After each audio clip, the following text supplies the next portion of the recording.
रामायण काल्पनिक है। एक सवाल जो लोग कहते हैं ना, भाई जब रामायण काल्पनिक है तो तुम्हारे पेट में दर्द क्यों होता है। हम ये कहते हैं कि तुम्हारी रामायण काल्पनिक है, तुमने कल्पना में भी हमारे बाप शंभुक को मारा, कल्पना में भी तुम हमारे विरोध में ही कल्पना कर रहे हो। महाराजा रावण, अब सुन लीजिए, किताब है लंकावतार सुत्त, जो भारतवर्ष का ग्रंथ है, मगर यहाँ से प्रतिक्रांतिवादी लोगों ने उसको जला दिया था। जो धर्मद्वेषी थे, हमारे धर्म से द्वेष करते थे, उन्होंने उसको जला दिया। मगर हम धन्यवादी हैं तिब्बत के कि वो ग्रंथ वहाँ मिल गया।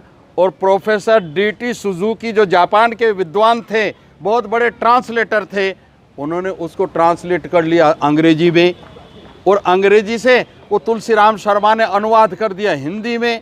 भैया उसको पढ़ो।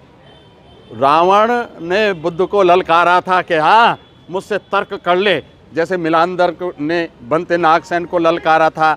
और उनका बुद्ध का और रावण का जो शास्त्रार्थ हुआ है, वो 100 सवाल रावण ने पूछे, 100 सवाल बुद्ध ने दिए। वो बौद्ध धर्म का विज्ञानवाद उसको कहते हैं। वो सारा उस ग्रंथ में उपलब्ध है। जाओ बच्चों, उस ग्रंथ को पढ़ो तो पता चलेगा कि रावण बहुत बड़ा विद्वान था, बौद्ध था, इसीलिए उसको जलील करने के लिए इन्होंने अपने ग्रंथ में उसको खलनायक बनाया और उसका लज्जाजनक उसका वध करते हैं। और रावण की महानता देखो, हर साल जलाते हैं, हर चौराहे पे जलाते हैं, मगर वो इनके जलाने में नहीं आता।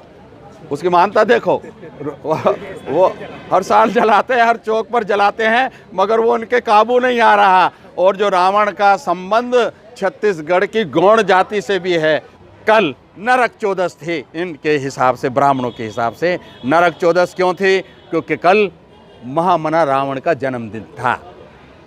कल मुख्यमंत्री के पिताजी नंदराम बघेल जी ने महाराजा रावण की जयंती बड़ी धूमधाम से मनाई है। और रावण जलाने वालों पर छत्तीसगढ़ में FIR किए गए हैं। ये इतिहास बदल रहा है, इतिहास को मीडिया के माध्यम से कुंद किया जा रहा है। और आप जैसे बच्चे जो ये कैमरे लेकर आए हैं ना, और समाज के अंदर ये संदेश जब जाएगा तो लोगों को पता चलेगा कि हमारे महापुरुष कौन थे। ये जो रावण को जलील करते हैं रामायण में, वो रामायण का रावण काल्पनिक है, मगर वो इन्होंने रावण हमारे सम्राट अशोक का बनाया है। डॉक्टर राजेंद्र प्रसाद की एक किताब आ रही है सम्यक प्रकाशन से, अगले महीने तक शायद वो आ जाएगी। उसका नाम है बौद्ध सभ्यता।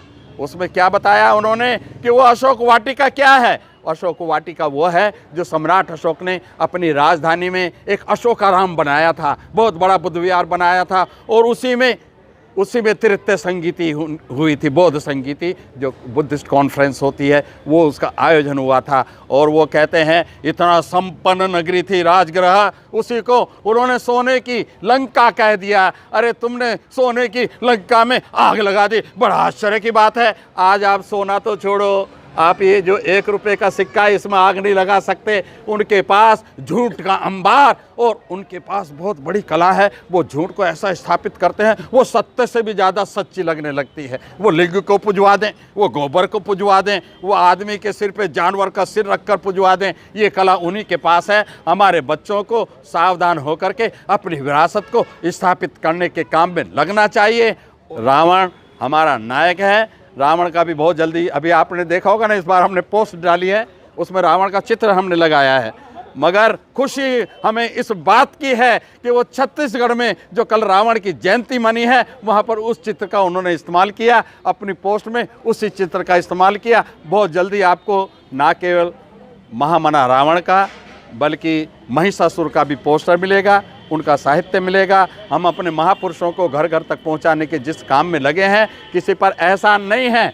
और ये मैं कोई बहुत बड़ा काम भी नहीं कर रहा हूं, वो हर एक व्यक्ति चाहे तो कर सकता है। मगर मुझे एक संतोष है कि मैं बाबा साहेब डॉक्टर अम्बेडकर का कर्ज तो नहीं उतार सकता, वो उतर भी नहीं सकता, मगर उनके प्रति मैं ईमानदार रहूं, ये मेरी सबसे बड़ी दौलत है।